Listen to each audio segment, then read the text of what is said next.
Hello, I'm Greg Binnell. Welcome to TD Active Trader Live, brought to you by TD Direct Investing. This is your educational one-stop shop for in-depth market analysis, investment insights, help boost your trading potential. Coming up, we got a Fed rate decision in the offing. It could send ripples across the markets. Plus, Ethereum, the world's second largest cryptocurrency, it's been under pressure. We're going to break down the key levels that could decide its next big move. And we're putting the spotlight on SoFi Technologies this week. The stock will it keep climbing, or are there trouble signs ahead? Trading debaters are standing by with the bull and bear cases. That is all ahead. Don't forget to like and subscribe. You're watching TD Active Trader Live.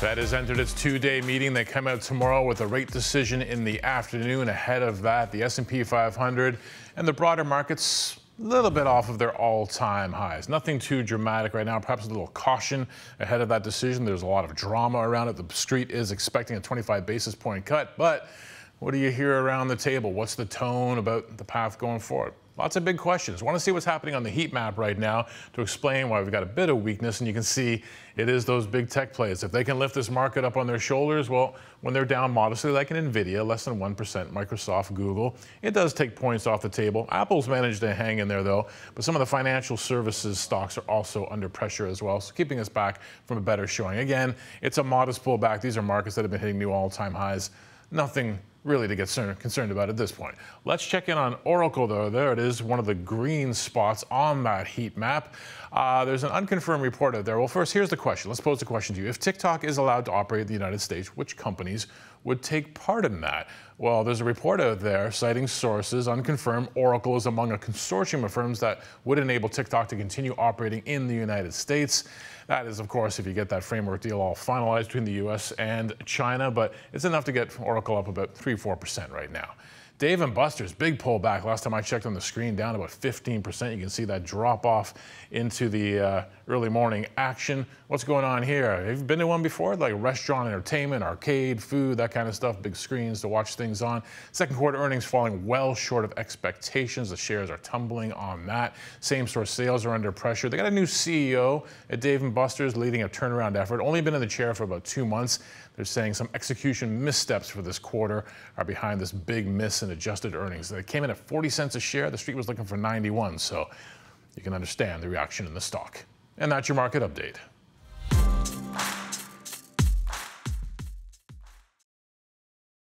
We'll take on what's happening out there in the markets. It is Hiran Amin and Jason Nadek from our direct investing educational team. I was going to say, and the stars of our show. Welcome back, gentlemen. Yeah, it feels great to be back, Greg. All right, let's dig in then. Obviously, there's a lot going on in the markets right now. A Fed decision in the offing. You're going to start with the 10-year Treasury yield. Yeah, obviously treasuries are moving, of course, with the looming Fed decision that's coming out, Greg. So we figured let's look at the 10-year Treasury yield. Ticker symbol I've got on is TNX, but just what's been the background in shaping this so far? So just for our viewers to let them know why the 10-year Treasury bond yield, essentially it's the interest rate that the U.S. government pays to borrow money for a decade. And we know with debt and everything, that's a big factor in how that yield moves. And really serves the benchmark for other interest rates, especially for mortgage rates in the United States. Now, what we are seeing is when bond yields tend to drop, it has an inverse relationship with prices. So we are seeing, obviously, bond prices go up where yields come down. Now, this is important because what this means is that other asset classes will react to this. When you're having yields go down, it also affects the U.S. dollar that we know. So a weaker U.S. dollar with lower rates means investors are looking for opportunities in other areas to get that yield. So what we have seen is just yesterday, I've got the chart pulled up. And what we've seen shaped so far this year is we did see this big downward trend that's emerged, and it's kind of respected that upper boundary right now. It's almost formed like a descending triangle one could look at, and we've seen it reject off of this. Every time it comes up to this boundary area, it's been rejecting off of that right now. But what happened over the past few days, and it's a daily chart here, we saw it break this key level, which is sitting about that 4.14% yield. And it's actually broken below that. Now, it hadn't done that all year long, except for in April when we saw the big fall in the yields coming down to touching almost like kissing that 3.8 level and then bouncing shortly back up. But we've actually seen sustained day-over-day pressure coming down where it's touched the 4%. This is the kind of support area we're looking at right now where we saw the bounce off happen in April, and it is kind of bouncing off of that. But so that's a key level that we want to be looking at. A lot of this is going to stem on again, what is the tone going to be coming out of the comments from the Fed meeting? Dovish plot, dovish dot plot, which is what's going to be looked at, and a conciliatory sort of tone from Fed Chair Powell could spark a further rally by prompting expectations for more rate cuts ahead. And so we should see that add more pressure to the yield. So the 10-year is one to keep an eye on. I'm keeping a very close eye on that 4% yield and see if that can hold. If not, we could be testing further down closer to that 3.8% yield. And that would be a bond rally there. That is a key one when we're talking about the Fed and treasuries and yields. What about crypto, Ethereum? You're taking a look at Ethereum. We're looking at Ethereum. Yeah, as you mentioned at the top, this is the second largest by market capitalization cryptocurrency that's out there trading Bitcoin. But also kind of on the same themes, because we're seeing if there's yields coming down, there's more risk appetite in the markets. And what's more risk on than crypto, the crypto space and Ethereum especially. Now, crypto bros, of course, have been getting excited about the Fed decision. Again, what we saw with Ethereum is kind of a big turnaround story compared to Bitcoin, very different story. Now, one of the key themes I just wanted to explore with Ethereum was that it is transitioning from more of a speculative token to one that's becoming almost a reserve of choice for institutions as well as large-scale investors. And here's some of the stats to kind of back it up. So Ether ETFs, which kind of got their nod earlier this year, they've been kind of the defining catalyst in this rally. So 9 of the US listed funds right now hold roughly about 6.7 million Ether coins. And that's almost double the level from when the rally began in April, in fact. Now, also, CryptoQuant report, which analyzes kind of Ethereum, they also noted that daily transactions had spiked to 1.7 million in mid-August, and the number of active addresses reached a high of 800,000. So it's really, it underscores the fact that Ether is growing as a backbone for decentralized finance, essentially, stable coins and tokenized assets. And tokenization is becoming more of a theme now across the board. But when we look at the charts, this is what I wanted to point out. We saw it kind of been in the slump since the beginning of the year. We saw this big downtrend. It broke it. This was the time when it also broke the 50 EMA on this big candle over here. And then this is when the rally really began in that early May period. Since then, it's kind of had a bit of a big burst in its price action here, topping out at this key resistance level. Now, this key resistance level, which is sitting at close to that 4,900, it hasn't touched in years. And I've just zoomed out to going back to 2021 there. So we'll zoom back in and bring it back to where we are. So this is a key level where we're looking at Ethereum. It has formed this pennant formation, which is a bullish sort of signal pushing upwards, Greg. So what we want to see, we did see the breakout. It's testing the flag again, but we do, or I should say pennant. So we do want to see it break, touch the 4,900 and see if we can clear that on its way to 5,000 and more. We'll see what the rest of the year holds out on the crypto space with that. Bonds and crypto. What do you got for us, Jay? We're moving on to looking at a airline manufacturer, or a plane manufacturer more specifically. You're looking at Boeing here. Boeing had, their price has been moving up in a positive direction, but just when it kind of rains, it pours, and there's been 3 major events from a news perspective that have kind of jumped out of their way, and they just can't get. There's been a number. Let's just rattle off those things. We know that there is a work action going on at their St. Louis, Missouri factory where they produce, fighter jets and other military hardware. The FAA has finally circled around, and they've not released what those penalties could be, but they're recommending fines. We can remember back to the Alaska Air where they had the discharge of the exit door, amongst other things that they found in their investigation. But the big one that really caught my eye was last week, and we've already started to see some price action on the chart, is around the manufacturing delays of their newest Boeing 777X. It's their wide-body plane. They can hold up in certain configurations up to 400 passengers. This is a big deal for them. And mind you, silver lining, they've already sold 600 of these planes, but they've already come on and said their term, they have mountains of work before they can get this thing certified and get it off the ground. This was supposed to be ready in 2020. Now they're thinking 2026, maybe 2027 is when delivery might start to start to happen. So that might start to impact revenues, and they might even have to bring in compensation for airlines if delays continue to pile up, which is a distinct possibility. So let's take a look at their chart. We can see the run up in the price, from the middle of spring last year up into kind of mid-summertime. 120, 115% or so is what the stock is. It was on quite the run, but it's been a little choppy ever since. We're noticing on the chart there's your kind of a very common reversal pattern. The double top's been noted there. The stock's pulled back and broken down through the neckline of that pattern. One thing's just looking that's we're always looking for confirmations in the technical analysis space. A couple quick things that I noticed. When it broke down through the neckline, price crossed the moving average,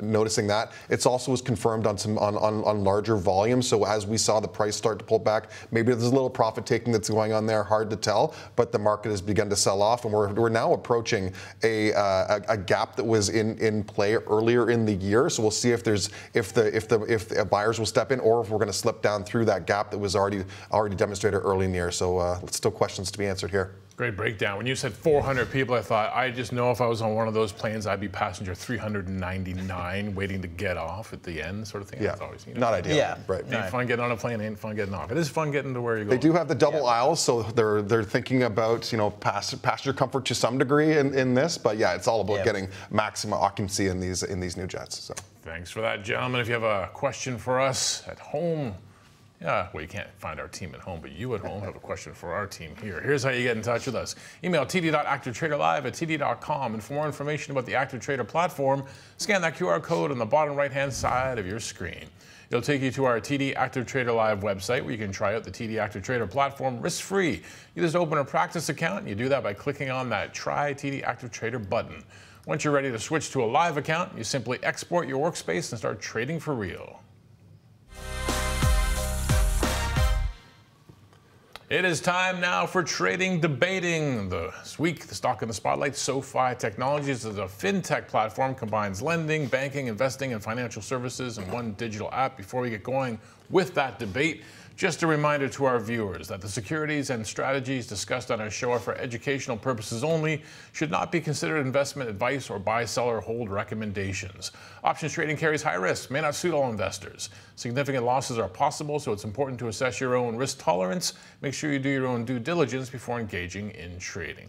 Now back to the stock of the hour, SoFi Technologies. What made you guys pick this one to debate?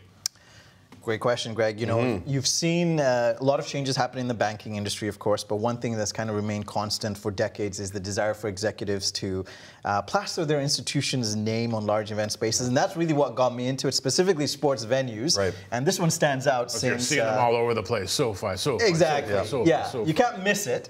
SoFi splashed a cool $625 million. It's the largest sum on record for the naming rights of SoFi Stadium, which plays home to LA Chargers and the LA Rams. Yeah. And will also host the closing ceremonies for 2028. So for the Olympics, Summer Olympics, I should say. So that got me asking questions and said, made it debate worthy. All right, what catches your eye on this? Yeah, I'm in the same boat to a degree with hearing. Like, they had the Super Bowl, was it 2022, I believe, and so that kind of piqued everyone's curiosity. Who is this company? But they've in a competitive marketplace, they've kind of targeted kind of younger, affluent people and trying to create a moat for themselves. And it's interesting to learn a little bit more about them.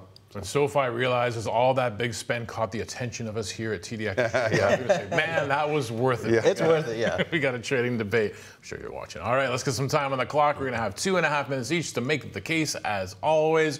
You guys draw from a hat. We figured out who the bull and the bear is going to be. So, Jason, you're the bull. I'm the bull. Let's do this here. So, if we're thinking about kind of storied financial institutions, well, think about it, how advantaged it might be for a company that doesn't need to start with all of that baggage. They don't need to start with all of those, we do this just because this is the way things have always done. All that history that is tying them to a business model. Well, SoFi has the advantage of starting things from the ground up.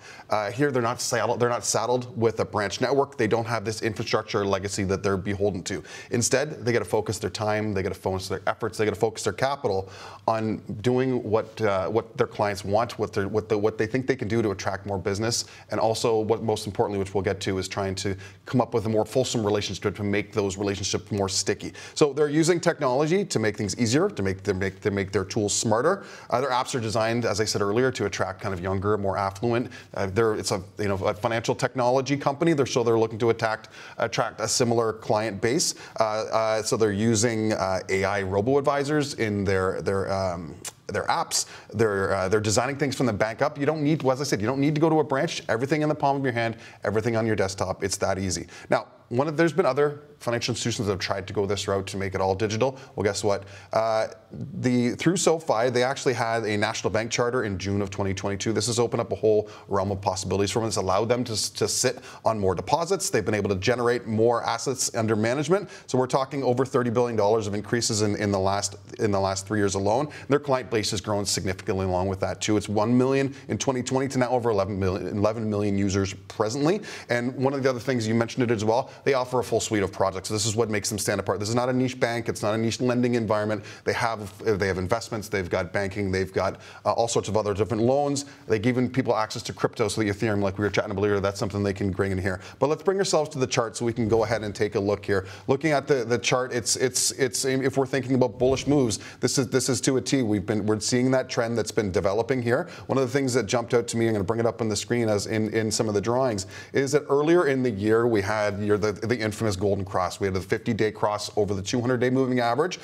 And what's nice about this, it crossed over. There was some indecision in the market. There's a couple doji candles that we're thinking late in the middle of May, but then the market confirmed it. We rode up on the shorter-term 21-day average as a bit of dynamic support. And if we notice here on the chart here, this wedge that I've got drawn on, this is where short-term prices continue to increase faster than long-term prices. So that bullishness has been continuing into more time. I just took another 20 seconds. I hope you don't mind. So, yeah. I gotta get my time back. Is there a technicality if you go over time but all in the same breath? Yeah, exactly. If you draw the breath before the bell goes, you go. Been working on my breathing. It's crossing through the yellow light. There's no traffic cameras here. We're good. I think the red light camera would have got you on that one. All right, here. Maybe I'll be a little more generous on the bell with here. We'll see. Let's kick it off. Valiant points, of course, Jay. Valiant points. I'll be fighting the good fight for Team Bear today. And there's two areas that I wanted to spotlight for the bearish thesis and to start with. Let's talk about weakening shock absorbers. So what I mean by shock absorbers, and we're talking about a specific ratio, it's called the Common Equity Tier 1 ratio, short for CET1. They've been seeing a decline in this ratio. It's currently sitting at 14.3% from 16.6% on a year-over-year basis. Which does indicate to me that the rate of growth that they're at right now is not sustainable for the long term, and that the capital buffers are not stable. Now, for those folks who may not be aware of what this is, it's essentially the measure of a bank's financial strength. So it compares the bank's core equity capital, so mainly common stock and retained earnings, against its risk-weighted assets. And in this case, for SoFi, it's loans, investments, and other exposure adjusted for risk. Now, commonly, when you think about what that ratio needs to be for top banks, it's between that 12 to 15%. For small banks, it'll be lower. SoFi is coming on the decline. So that is one that I'm keeping a close eye on. And I think that if they don't have those buffers, especially if we're going into a period of more uncertainty where the R word is being dropped again, what does that mean? Because SoFi has never been tested in that space before there. The second thing I wanted to bring up was moat and competition. I know you kind of said there's an advantage or there's a moat, but their moat isn't wide. It's more like a puddle in a driveway, in my opinion. And this is how I analyze it. Morningstar put it more eloquently, saying that the company has no moat to speak of, which could be a concern with increased competition. And let's talk about competition for a second. SoFi is looking to become the Amazon of finance. The problem is it's competing where Apple, Google, PayPal, and JP Morgan already own them all. Old school banks with deep-pocketed, fintechs, they're pouring cash into their own platforms. We know the digitization of it, so that means SoFi is going to have a lot to fight for their customer acquisition. We'll come back to that. Let's go and look at the charts. I've got the weekly chart that I wanted to pull up to take a zoomed-out view of it. What I wanted to start with is, yes, no doubt that, Jay, you mentioned that SoFi has been on a bit of a tear, but every time it's come into this area, the 24, it's rejected off it. It did break it this time. But the all-time high, which is 28, is what we've seen a major rejection, and that's what I want to focus on. In fact, on a weekly candle right now, we are seeing an inverted hammer formation, which signals a reversal, a bullish or bearish reversal that's happening at these tops over here, testing those other lows. The other thing that's notable on the weekly, this is the first time we've seen on the money flow index, which is volume weighted, which is like the RSI, that is over the overbought category there. I gave you an extra 5 seconds. I got an extra 5 seconds. I made it work for Go you. back and watch there. I actually counted up my fingers. It was like, all right. We'll That was a yellow light crossing for me, for That was a sure. yellow light crossing for you guys. All right, you guys laid it out. Now it's time to go head to head with each other. If you got more of the platform to show us, dig in. Yeah, let's do this. Let's start with just the gobs of money this company is making hands over fist. And this is not just a flash in the pan type of a one-time solo event. We've got $97.3 million on its most recent earnings. Sure, that might pale in comparison in terms of the scale to some of the other bigger banks are. We're talking now for a new company. We're talking 7 quarters in a row of profitability. This is a big thing for them. And one of the things that they're doing is kind of an innovative approach they're taking to kind of that brand loyalty with their customers. It's through their SoFi Plus membership program. You can either pay for this program and you've got clients signing up to pay to get rewards from their bank, or you can sign up by having a direct deposit, so another way to make their customers stickier. This is getting them rewards. They're getting them maybe a discounted tickets to sporting events, but they're also getting other things. So it's one of those things that where that comes into play is where that deepening relationship comes from. Their CEO has said that 75% of their SoFi Plus members have engaged them and created a new product with their bank. So you can see how this is just growing naturally and organically. Okay, Greg. Sorry, Jay. I'm not debating you, Greg. I'm debating Jay here. Getting ahead of myself. The point I wanted to make with that is, sure, they might be growing and monetizing their sort of member base. But the big fundamental problem with SoFi is the valuation. You can't ignore that. So a lot of that news is already probably priced in, but to a degree, when you think about it, let's talk about the trailing PE and the forward PE. I want to just start with that. You're sitting at 63.8 on, 56.1 on the trailing and 63.8 on the forward earnings. The industry currently sits at 14.1 on the forward, 23.9 on the trailing. Yes, granted, you would say yes. It's investors want to pay a premium price for a premium product, but this is expensive. This is not just premium. This is like eye-wateringly expensive. The other thing is when you have a company that is growing or in the growth phase, they turn profitable. I think in 2023, somewhere around there, right after those quarters. My question is, this business, as you mentioned, is asset light. It doesn't have a brick and mortar store. So where is the hang up where they're not able to, where they're spending all this money? Because they also have another problem with the spend. They've, on their balance sheet, they've seen an increased costing on their loan write-offs as well. So you have, so one of the things I wanted to point out was $29.5 billion at the end of June 2025, which is the last quarter. That's their loan book value right now. But they've also had to written expenses to the tune of about $627 million from 2024. Which used to be 101 million. That's a 6-time fold increase in the I want to go back to your statement around being overvalued. There's other ways to judge the company being undervalued as well. And one of the metrics that I was able to kind of cherry pick to support my argument was their price to sales. SoFi right now is around 3.7. For other kind of typically high growth company, it's 6 to 8x. So this is an opportunity to see there still could be room to grow if the loan portfolio and banking relationships are continue to be deepening. The last thing I'll mention is we've talked already a couple times here about crypto. SoFi has made unique investment opportunities available to their customers to bring in people they're heavy into technology to get them into kind of like. All right, I'll take your hint this time. You got to. You're lucky the bell jammed after the first one. You're going to get 3 quick in a row. I miss a week and I just go rogue with all the rules, right? So yeah. So give me my bell oil. We got to get Jay in check here. Need a taser. I know. Just trying to make up for that. That'll be next week. All right. So great debate, great counter. Now it's time to jump into the platform, look at possible option strategies around this. How could a bull possibly play it, Jay? So if a bull is looking to play this, we're expecting the trend to be our friend. We want the trend to continue until there's signs that there's not. Now, in this case, earnings happens to be a few weeks out, towards the end of October, early November, depending on what source you're. We haven't got a firm expectation there. So right now, I'm going to jump in the platform, take a couple things, but the strategy we're going to be looking at today is a bull call spread or a debit call spread. So it is a directional trade that we're looking to continue the trend in the manner that we've seen it. So on the chart, what we can see now is that Hiran did mention that around the $24 level happens to be a kind of a key level, and the stock has attempted to pull itself back off of those levels, but there's been some resilience in the candles with these pin bar formations that are showing up, long tail candles, but with the price closing near the high with a short body. So they've been able to bounce itself off. So we're looking to continue some of the momentum going forward into where we can be profitable in this trade potentially. But let's go into the trading dab so we can go ahead and identify if we're looking to kind of pull our trade closer out towards earnings. I've identified the October October 31st. Yes, that's Halloween for the viewers here. Let's not forget that as identifying strike prices here. And then if we do take a look at the option statistics, the IV is low on the range in this, so it gives us an opportunity to buy options. So even if we are right and the trend continues, that we can still make additional profit if that volatility does continue to spike along with the earnings announcements coming up. So we can potentially make money on both fronts to increase our chances. So the trade that we could do would be to think about buying a near the money or at the money call. So thinking about these $27 calls, and if we go ahead and then think about trying to lessen our expense up front just to make sure we can kind of hedge our bets to a certain degree, is buying something a little bit further out. And if we go ahead and buy these 32s, we've created ourselves a $5 wide spread.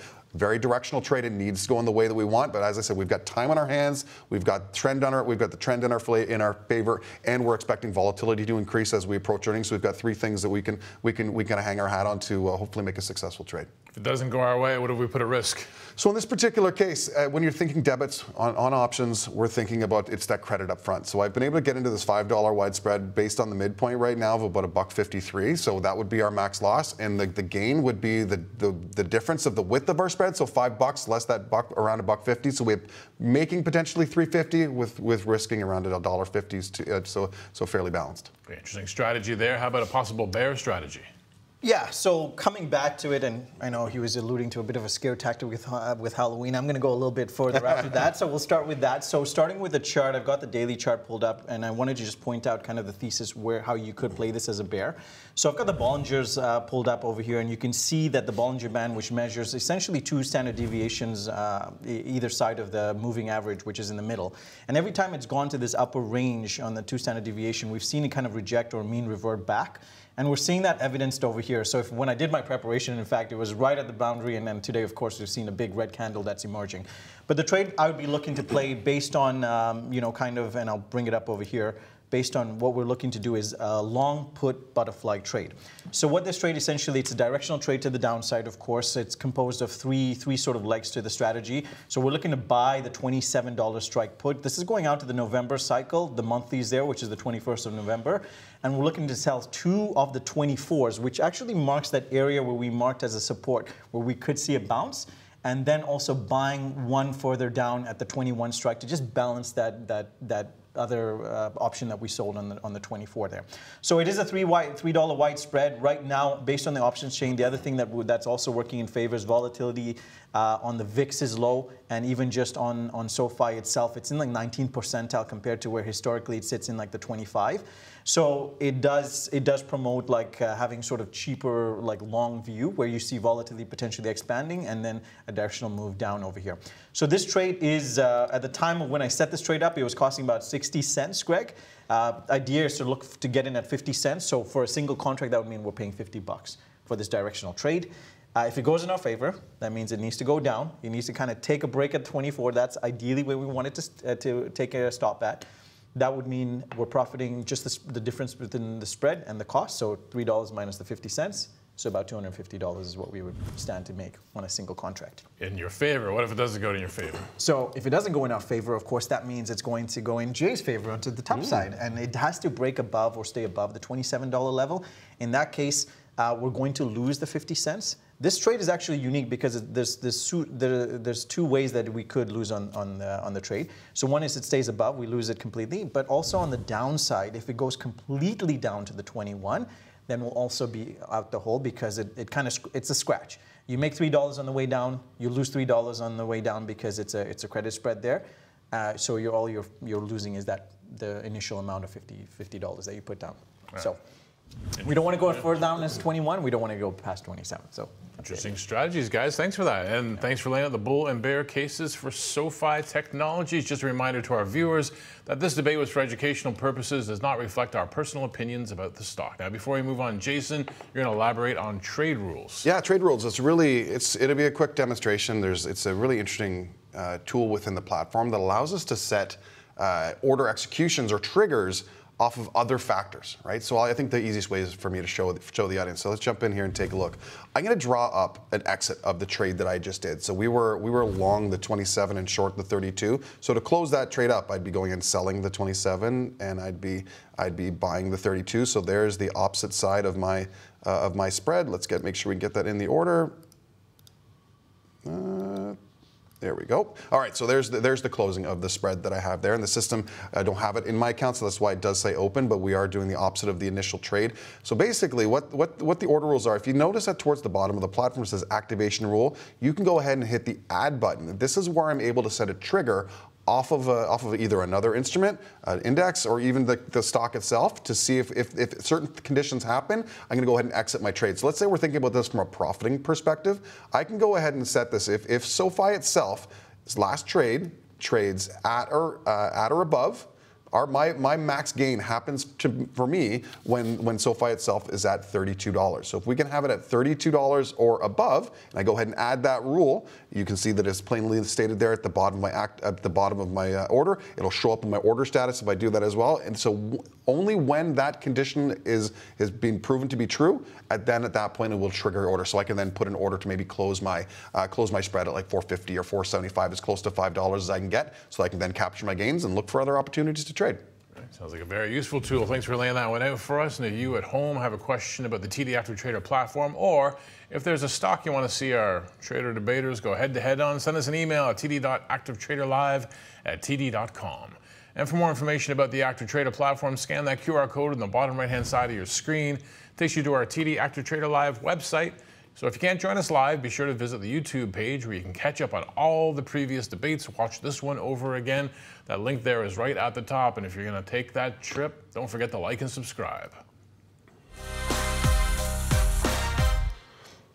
All right, before we wrap up, there's a lot more coming this week. We got a rare doubleheader, not so rare this year. They used to be rare. Bank of Canada in the morning with the rate decision, the Fed in the afternoon, the Bank of Canada. Market expectations, we're going to get a cut here, and you're looking at the Fed. What are we expecting here? Yeah, so two-day meeting obviously kicks off today, Greg. You've got mixed economic signals, political drama, and questions about the central bank's independence from the White House. Interference all form the backdrop of this meeting and what will be announced tomorrow, making it one of the most consequential FOMC meetings this year. But remember, the mandate is maximum employment and price stability. That's what they're juggling with.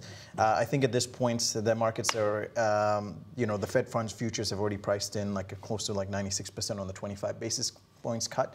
But it's going to be about the tone. Is there going to be more of a dovish tone that's going to come out of that meeting? And we've seen cooling labor markets and inflation ticking up a little bit, which also means that stagflation, that word is back, and along with the whispers in certain corners about the R word, the recession as well.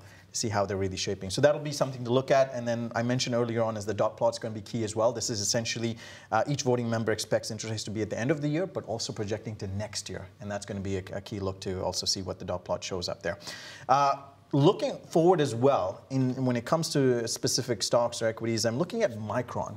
Micron's slated for earnings next week, September 23rd, after market close is what they're projected for.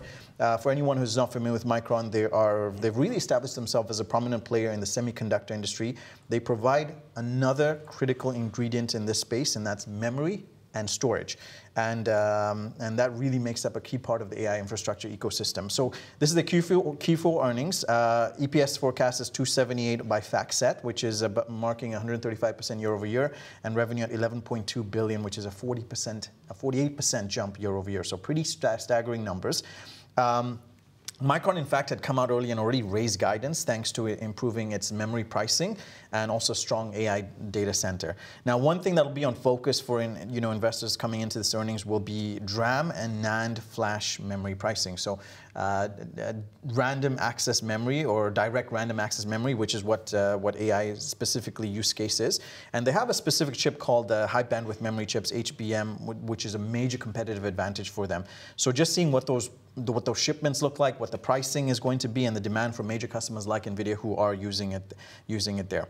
They've also committed to do $200 billion of making U.S. investments, namely, I think, in Idaho, New York, and Virginia, and modernizing their current production sites. So more more to come on that. Looking at the chart, the market is expecting coming into this earnings just out of it about a $18 move, which marks about 12% of the notional value of the stock right now. But you can see what's happened so far with the stock. We've seen this inverse head and shoulders, which is a bullish sort of reversal pattern that's formed here. We saw this big up chart. I am looking at the weekly chart, so just FYI. And what we do see is this $158 level, which is a key resistance back, it tested in 2024 midsummer. And it's rejected off of that last time, and to seeing if we can reject off of this time. Now, most earnings we know have kind of, even though the expectations about that 10 to 12% range, they've kind of fallen 8% for this earnings, except for some of these semiconductors. We know at Broadcom, which really blew it past the water, like hitting 20%. So we could see one to look out for if Micron can do this something similar. So those levels to test at will be new price discovery hitting that 180 level, or onto the downside, we're looking at about close to the 140 level there. Coming to this earnings. Interesting things to watch. Jay, you're going to take us to the land of breadsticks. Take us to breadsticks and some pasta and some steaks. There you go.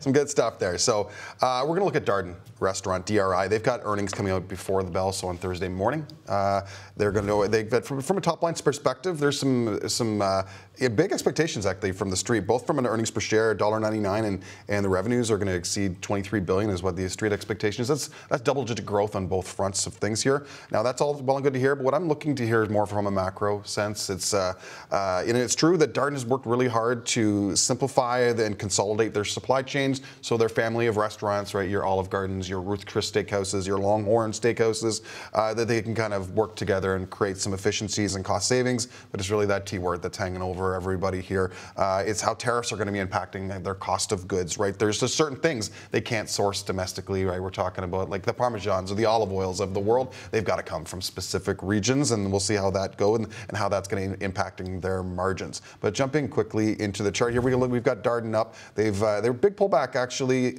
right back down to that $200 support. It's that nice round number that sometimes people feel confident in buying and stepping in. Well, it's held as support over the last almost the whole last year. But we've actually seen some positive bullish signs leading up into earnings. You notice there's a bullish flag that's been presented there. That's a bit of a continuation pattern. We had a merge out of the top side of the flag, coinciding with another stronger move, just like we were talking about with Boeing earlier. We had a double moving average cross here to see if it can stay, but with it's continuing to move. Well, and now that I actually look at this, with the joys of the live programming, it's now kind of broken out of that tight range that's been trading in. It was looking like it was maybe going to test that 220 support. So earnings we'll see if it'll be able to continue back up towards 220 or 200 might be in the offing again, and those will be the key levels we'll be looking to see if they can hold going forward. All right, lots of great information there. Another great show, gentlemen. Thanks very much, and we'll see each other again next Tuesday, I believe. Sure. Got it. All right, and actually, Kieran and I will be back on Thursday. Active Trader Live is going to 2 days a week, bit of a different format. Big debut. You want to check that out at 10 a.m. as well. That's the show for this week, though, for the Tuesday edition. As always, investors should perform their own due diligence before trading. Thanks for watching.